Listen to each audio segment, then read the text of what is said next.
Top quality और consistent performance के लिए सिर्फ सिल्वर पंप्स। टॉप क्वालिटी और कंसिस्टेंट परफॉर्मेंस के लिए सिर्फ सिल्वर पंप्स, नाम याद रखना। मान्सून यंदा महाराष्ट्रात 8 दिवस अगोदर दाखल झालेला आहे आणि या 8 दिवस अगोदर दाखल झालेल्या मान्सूनमुळे पूर्ण महाराष्ट्रात जे धुवाधार जे आहे तो पाऊस पडत आहे आणि याच लवकर आलेल्या मान्सूनमुळे आपण पाहू शकतो की हा इगतपुरी शहर हद्दीतील हे तळेगाव, या तळेगाव शहरातील हे शेत आहे। जवळजवळ या शेतकऱ्यांचं 5 ते 6 एकरीमध्ये जे मका पीक लावलेलं होतं ते मका पीक पूर्णपणे भुईसपाट झाले असून शेतात पूर्णतः पाणी पसरलं आहे आणि ही जी मक्याची पीक आहेत ती मोठ्या प्रमाणात आडवी झालेली आहेत।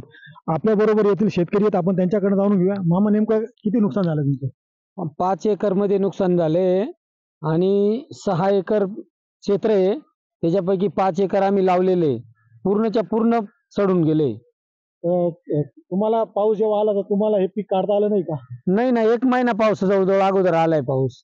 दरवर्षी 10 जूनला 7 जूनला येतो, तो 6 जून 6 याला झाला, मे मध्येच आला 6 तारखेला। आणि आता जे काही ते तुमचे एकंदरीत किती लाख रुपयाचं नुकसान झालेलं आहे? 3 ते 4 लाख रुपयाचं नुकसान आहे आमचं।